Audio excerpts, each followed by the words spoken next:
Hello, and welcome to the Curious Creatrix podcast, where creatives share their stories on and about creativity. I'm your host and Curious Creatrix, Haden Starbuck. My guest today is Meghana, founder of Let's Curate Inc. She talks about showing up for yourself and your dreams, authenticity, and the value of community to support and inspire women. Hey, Meghana, thanks for joining me today. Thank you so much for having me. I'm so excited. Me too. So you have a great adventure that you've set off on. And for me, it's exciting to see when people, they kind of have a seed of an idea and they really go for it. So will you tell us a bit about how you just took that leap and followed something that seemed like a really good plan for you? Thank you so much. So just to let people know, I'm the founder of a curator platform called Let's Curate, and my brand focuses on showcasing independent artisans who just focus on handmade, unique creations from all over the world. Currently, my platform represents 46 artisans from 29 countries. This is a 2-year-old I would say dream of mine that has come into fruition with me having started with 10 artisans from 10 countries. But the backstory is that it took me almost 10 years to get to, even the first point of saying that, oh, you know what, now I'm ready to do this. So to kickstart that, I was, like I've mentioned before, while discussing with you, I was in a corporate job. I'd kind of done my master's in business and I'd worked for nonprofits, all of those things. I had a nice little consultancy, things were chugging along. But there was the seed of an idea, like you said, about kind of presenting independent talent and giving them a stage. These are special artisans who have learned their craft from their ancestors or have, actually gone to, I would say, specific traditional schools of art to learn these kinds of skill set and have given their own, either they focus on kind of keeping the legacy going or creating contemporary interpretations. So the more I traveled, the more I was intrigued and also kind of surprised to see that they didn't have much of any kind of coverage anywhere. You see the same kind of products, the same kind of brand, I would say, mission across platforms. And I struggled to find one, but I kept thinking about it for many, many years. And, there were a lot of feelings during those years because one, I was like, am I qualified to do this? Two, I was like, wait, I've put in all this time in educating myself and all this money in, trying to build a career, which I wanted at some point. And then I was veering off in this completely new direction. So it was kind of mixed emotions. Finally, at over a span of about 10 years, I had kind of kept in touch with these 10 artisans, and I think it was also their interest and their enthusiasm that made me compelled to be like, okay, you know what? Enough thinking about this. I really should kind of take the leap and make something of it. Like we were discussing before the call, I chose not to give up my day job at that point.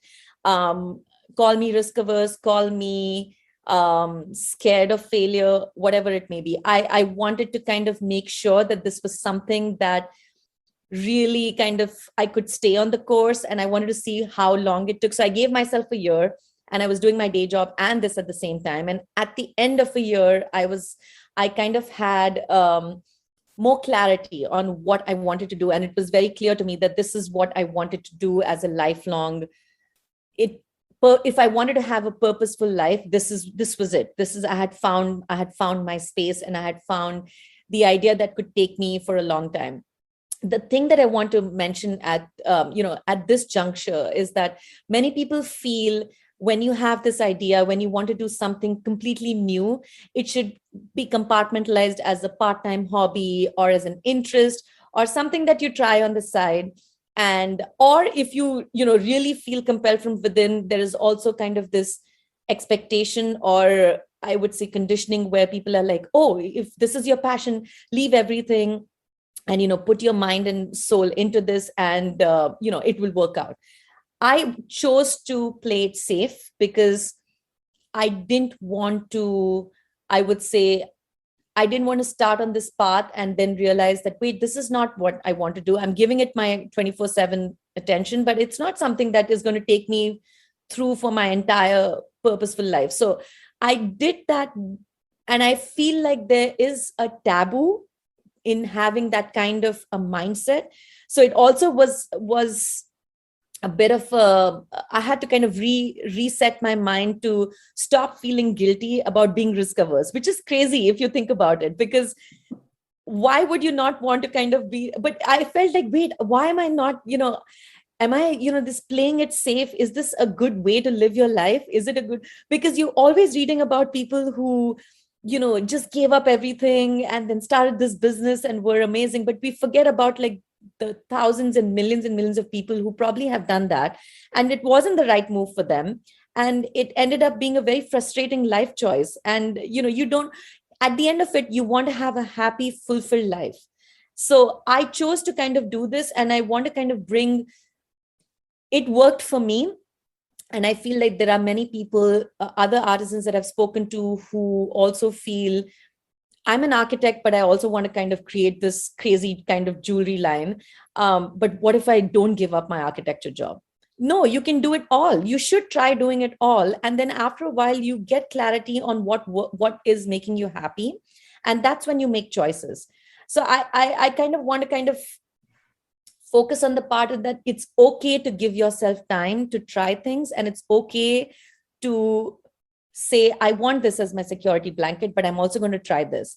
There are no rules to what you can or cannot do. If you're starting a business, you can work 3 jobs and do a business, or you can leave everything and do your business. So I feel like there are always options, there are always choices. And I encourage people to kind of reset their mind a little bit to that kind of perspective. Yeah, find what works for you. I keep having this image of my head of, you come to a river or a lake that you don't know. Do you just dive straight in? You don't know if it's shallow, you don't know if there's rocks, or do you slowly walk in? Yeah, some people probably find the highest cliff and jump. Most of us probably going to tiptoe in pretty right. And I feel there's some kind of like judgment when you do that, when you tiptoe in, because it's like, oh, you're starting a business, so have you quit your job? No, I don't think I need to quit my job. I could try this. For me, it was a year's process where there was clarity in my mind, and I said, yes, you know what, I think I can take this to the place that I want to in my mind. But not everyone has to have a 1-year timeline. It could take you 5 years or 10 years. A very good friend of mine, she was doing the same thing as me. She was in a corporate job. In fact, she was a journalist. And then she did creative writing on the side. And now she's an author. But she did that for almost 20 plus years. And then after 20 years, she said, you know what? I think now I'm equipped to give up my journalism career and, try to write a book. And she got rejected. But she was in that mind space where she was confident, she was calm, and she could take on the challenges. So you want to like reduce I would say, the mental baggage, and just let go of those other expectations and judgments, and just keep your mind open and free to, you can always change, you can always pivot, you can always go back to your job. There is no shame in anything. I think that's important for people to know. I always tell my kids too that, do something, be in the moment, enjoy it. It may or may not take you far, but then, always know that there's something else you can do. It's not the be all and end all of everything. Yeah. And I think too, if your journalist friend had, 20, 25 years earlier, just quit her journalism job, she probably would have been spending so much time on fear and anxiety and how am I paying my bills, that she probably would have had a really sucky writing experience. Absolutely possible. She was in a very secure frame of mind when she quit. And I think that's what you need. You need a strong mind, because it's not easy also to start on a new path. You're filled with enthusiasm, you're filled with this and that, but you do know that it could go either way. You could just really lose everything. And I don't mean in monetary terms, I mean in your self-esteem. You could lose a lot in the process, so you're taking that chance. So take it as slowly or as quickly as you want to. And I don't think we need to be I would say chained to what other people say you should be doing, because there's a lot of media, there's a lot of information around us that says this is the way to be, even though it's free, like it's free knowledge, it's free information, it's free society. There are things that make you feel, oh no, this is the way it should be. There is no one way. Everyone chooses their own way, and you can do it at whatever pace and whatever time that you're most comfortable with. Oh, absolutely. Yeah. Before I started on this particular journey, I did, of course, all the library books and all these people's opinions. And those ways really worked great for them. Yeah. And I probably got a little something from every single person I came in contact with. But man, I got to find my own way. Otherwise, it's not sustainable and it's not pleasurable. That's the thing. Yes, that's the main thing. Because why are we doing all this? Yeah. We're doing all this to wake up with energy, with a positive mind frame. God knows everyone has so much stuff going on. Life is not easy. And, if you find that one thing that makes you feel like doing more of it, that doesn't mean that there is a set way to go about it. There are multiple ways to go about it. So like you said, I agree with you 100%. It's good to know about people, and that's why it's good to have a community, so you can pick the best from everyone, the best that works for you as per se. So yes, I agree 100%. Everyone has to find their own path. That is so difficult to do. So why chain yourself with all these other things which are completely unnecessary? Yeah. It's like putting on a winter coat in the middle of summer, that doesn't feel good. So will you talk a little bit about fear? Because that, obviously that's something you're going to face, even if you're like great mindset, you're going for it. At some point, fear is going to raise its head. And how do you navigate that? I feel fear is, for me, it works both ways. It actually also works in a very positive way, because there was part fear when I kickstarted this platform, that if I didn't do it then, I would never do it. So I was so scared I would miss the boat 20 years down the line, and I would be, in the top management position. And I would think back to, this moment where I could have tried this and I didn't try it for various reasons. So that fear, that was a very positive element now when I think back, because I genuinely felt it within me that, oh my goodness, like I'm so scared that if I don't do this now, I'm never going to do it. So that was positive. There's also, of course, like you said, the negative connotation where it's, like I said, I was like, I haven't studied for this. What do you do to kind of showcase independent talent? Like what skill set do I need? That's another thing, because people are always talking about skill set. Like, what is your skill set? What are your strengths? What are your weaknesses? It's a very corporate kind of language. So the fear was, am I qualified? Will people take the time and the effort to understand where I'm coming from?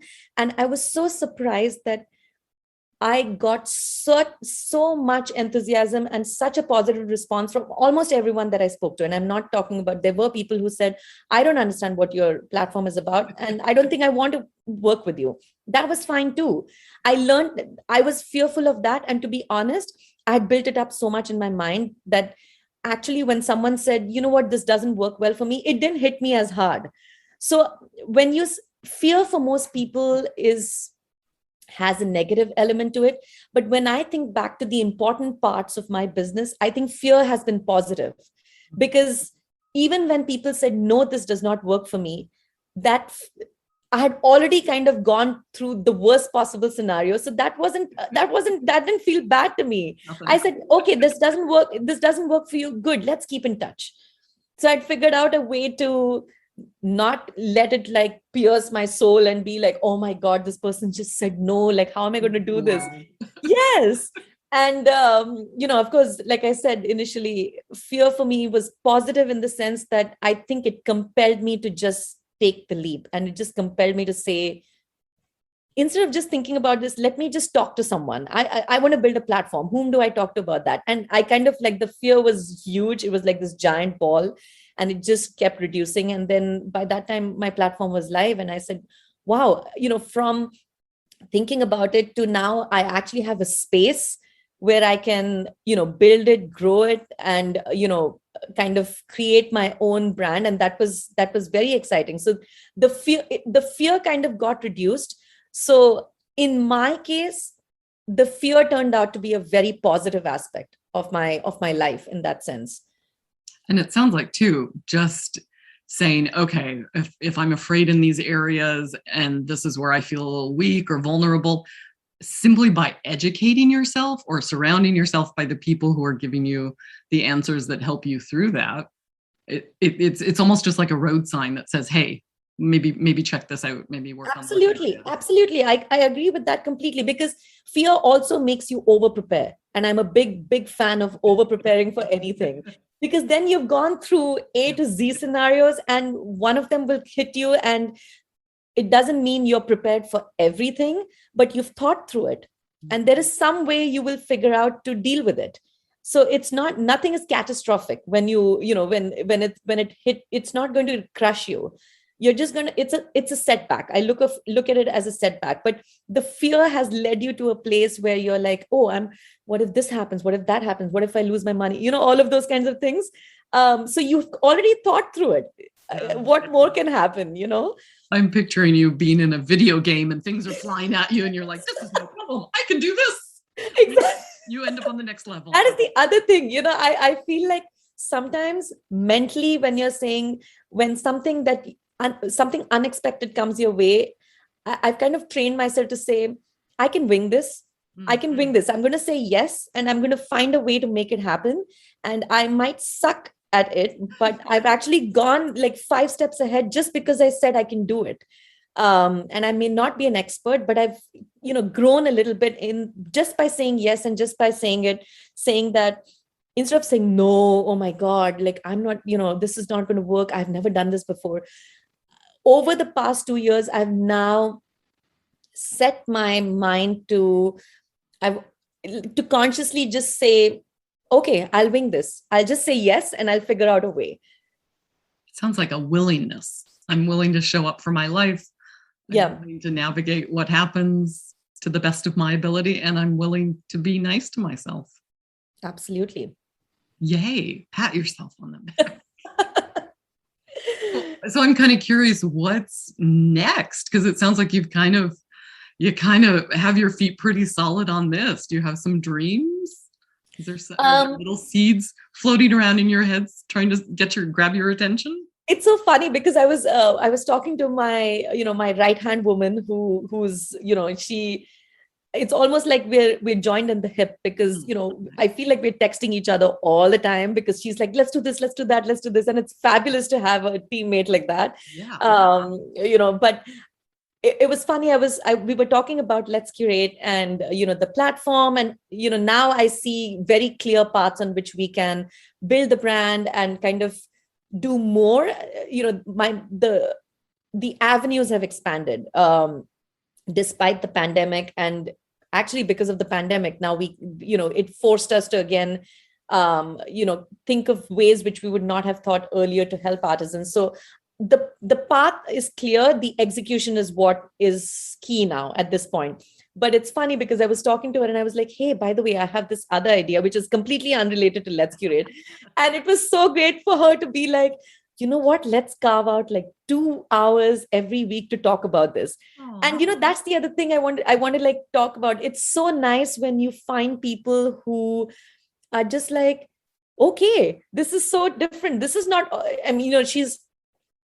there are some people who are like, oh, but this is not this is not the company that I work for. I don't want to do this. It's nice to have affirmation from someone to say, oh, you know what, instead of like in the 40 hours that we do this, let's keep 2 hours to talk about this. And, we can have a good laugh if it's a foolish idea. but why not? Let's do that. So I feel like it's also, you attract that kind of energy. I'm a big believer in energy, and I'm so grateful that I've met incredible people in the past 2 years. And it's just, you match someone's energy, and it's just positive vibes. That's why it was not a shock when someone said, hey, you know what, this is not a great fit for us, because I've kept in touch with those people, and I've actually worked with a few of them much later on a completely different element of what we were talking about earlier. So, I feel like if the energy is out there, it's good. You can build up on stuff. For me, this is all about connections. I'm a big believer in good connections make you a good person and give you a good life. And I think this platform has given me, it's my excuse to kind of do that. It's a business, of course, but I feel fulfilled because of the connections that I've made. And I've not met most of these people because of the pandemic. I hope I get an opportunity, but I almost think of them as old friends now, because I'm so in touch with them. And um, there is so much positivity around this whole network that I've built. So I like that part too. And for all the listeners, I just have to say, we had a conversation, I don't know, a few weeks ago, maybe even a month ago. And I have family that live in the same city you do. And just from us talking very briefly, you said, next time you're in town, come see me. So you're authentic. This isn't like some Yes, weird, spewing whatever propaganda. This is who you are. And absolutely. And I think that's why people, want to work with you, even if you don't have all the answers from Right. the beginning, because they can Right. sense your I think heart. the key word that you just said is authentic, and I think that that's what really drives everything. And yes, it's about the money, and I wanted to be successful. I want profits. I want all of those things.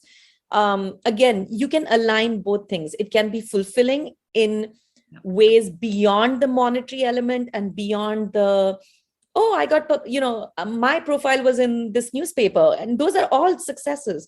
But again, people want to separate the thing by saying, oh, you just need to focus on the bottom line, the revenue, the sales, and all of those things, which are obviously important. But I think you can also align that with making positive, good connections with people, because that is also, both of these things will make it a very, very fulfilling, purposeful, I would say, enterprise. So it doesn't have to be only sales, only connections. It has to be a merging of both angles, for it to be truly joyful. Well, and I think if you just wanted money, you would have stayed with the career path you were on, right? Exactly. It wasn't fulfilling you in certain ways. Yeah. So, oh my gosh. So lovely. We're kind of coming to the end of our time. Is there anything else you want us to know about the business and maybe some of the artists and a bit about that? Because it's a fascinating business. So, like I said, all the artisans that I represent and that are within the Let's Curate network, they're from, I veer away from the usual creations that you see. When people talk of India, there's a certain imagery. When people talk of Colombia or France or there is a certain image, again, that is fed to us by media and the media that we're consuming. This platform is kind of takes you beyond and takes you to what makes a person and a place special. So, for example, we have this wonderful lady from Chile, and she uses this technique called soutache, which is like you take one thread and you kind of create these elaborate jewelry pieces. And I didn't know of this. And she, she reached out to me and we started talking. And it's been on my wish list to go to Chile. And I was like, oh, if I come there, do I see this everywhere? Like, which shops is it something that's seen in every shop? And she was like, no, actually not. And she was like, that's the reason why I reached out to you, because I saw what you're doing on your platform, and I realized that, maybe my thing is unique enough, and, it is part of Chile, and it is part of my legacy that I've learned from someone. And I thought your space would be a good space to showcase that. So it's like I say, it's, you bring out the extra in the ordinary through my platform. And that's the mission statement behind Let's Curate. Like I said, we have 46 artisans right now from 29 countries. And we showcase them in a bunch of ways. We have limited edition collections. We have ready to ship. We also have something called Artist Spotlight, where we shine the spotlight on one person every few weeks, and they talk about their process, their inspiration. So it's just giving them a voice. For anyone who's interested, whether you're emerging, whether you're independent, I would say please reach out to us if you like what we're doing, because we are, this is what the platform is, all inclusive. We want to kind of make it a collaborative space. It's a collaboration when it's dynamic and when you have new talent coming in. So that's I would say that's my goal, to keep expanding it and expanding it, but also kind of keeping it tight in terms of the concept, which is to just focus on special, unique handmade creations, not mass produced. These are people who take a lot of time to create one piece. They are not going down the path of making 10,000 pieces or 50,000 pieces. They're more about spending 5,000 hours on one piece. And I think that needs to be rewarded. And there is an audience for that. And you have come to my platform to see that. That's beautiful. It feels really grassroots. I'm thinking back kind of where the internet was so big, but I think you've already said this, you get these catalogs where you get this one thing and you can order 5,000 of them if you want. Yes. And there's something, as a maker, there's something for me that just, somebody made that, but it's like the heart is missing from it. I don't know. It just, you get this. It's also a lot of pressure on creative people, I feel, because again, it's a lot of pressure the expectation is that you're successful if you are selling 10,000 pieces of something. But like you said, it's hard to make 10,000 pieces with the same amount of passion and the same amount of energy. You cannot deviate from your style. You cannot say that, oh, you know what? I don't want to do ceramics anymore. I want to do this. You just lose out on that part. And that's slowly killing the creative angle in your mind. So how we have survived the past 2 years, especially the past 2 years, just because of, arts and crafts, whether it's through movies, through books, through looking, discovering paintings and art.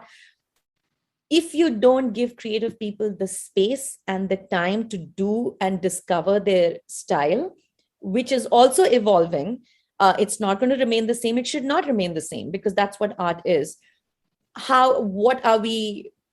Where do we end up? We end up with everyone wearing the same thing. I mean, as a simple example, everyone wearing the same thing, everyone reading the same book, and then everyone thinking the same thought, which is not what you want.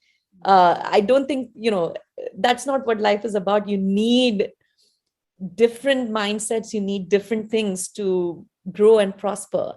So this is like a microcosm of this, I would say, a more profound philosophy. It's beautiful. Oh my goodness. I love it. So do a quick shout out for your website or how people can find you. And yes. Wrap it up. The best way to find us is obviously our website, letscurate.com, LETSCURATE. We're also on Instagram at lets_curate. And I would say the simplest way and the fastest way to get a response from us is to reach out to us via email. That is info@letscurate.com. Keep in touch. You'll see some incredible talent. You'll see some unexpected talent. And we need you also as community. No, we need people to invest in this, not, in terms of money, but just to kind of keep the movement growing. I think it benefits everyone. It's a win-win for every single person who kind of joins this movement. So I hope after this podcast and, this conversation that we've had, we'll see many more people reach out to us. That would be lovely. And any words of wisdom I know you're full of them, but anything come to mind at the moment on? I would say take the leap. Obviously, take the leap, but let it be as calculated or as not calculated as you want it to be. Taking a chance is a very big thing. Everyone should be proud of doing that. it's very underrated because everyone assumes everyone's doing something phenomenal and fabulous, and everyone's, doing this, like their life is just glorious. But there is something to be said when someone in their mind, in their one little room in their house says, oh, you know what, maybe I'm going to do this. It's a complete departure from what I've been doing all this while. But appreciate yourself, be proud of yourself, because I think that's when you start, the positivity kind of grows from within that. But then beyond that, you make your own rules, whether you keep your job, you quit your job, you work with someone to get the skill set, or you work independently and say, no, I'm going to figure this out all by myself. Everything, it will work if it works well for what you are built for. That's all I would say. Sounds like it's a lot of kind of trusting yourself as well, trusting and honoring yourself. Absolutely. I mean, you know best, like they say, you know best.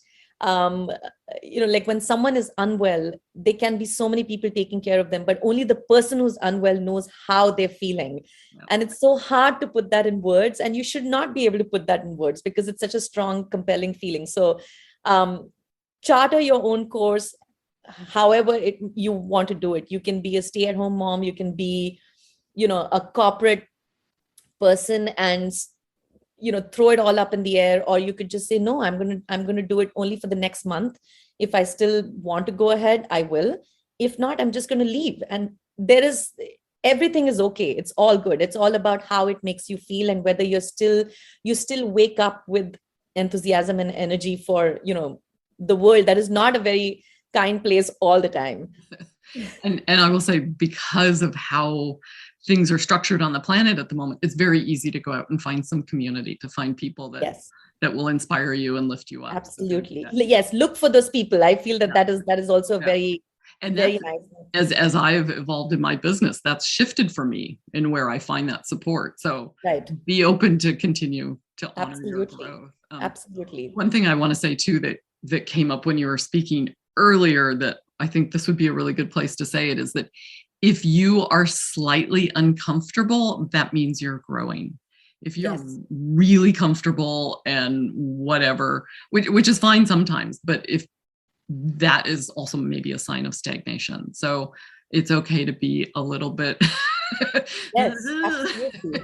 Absolutely. You know it, when you wake up and you don't have a problem to solve. I think of it as that way, big, small, whatever it may be.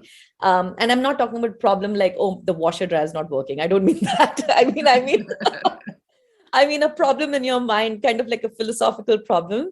It also kind of means that you've settled, and you are, then the fear grows, because then you're so settled, then, you're just like, wait, this is fantastic. I don't want to move from here. You do need a little bit of, discomfort to push you to the next level. Exactly like you said. Yeah. It feels like there's levels. So if you're settled and then you become stagnant, and then all of a sudden you're in a rut. Yes. Now we've got problems. Absolutely, 100%. No, I agree, but that's so true. It's so true. That's why I'm like, when someone decides to do something different, you've already pulled yourself out of that, that very comfortable, safe zone. So, people should appreciate that, and people should think to themselves that, wow, yeah, you know what? I thought of something big, and I'm being brave, and, it's a good feeling. It's a good thing. You should encourage that. Oh, yay. So good. Thank you so much for sharing. I appreciate you coming on. Absolutely. This was a wonderful conversation. Thank you so much for inviting me. And I think we could have so many wonderful conversations where I agree.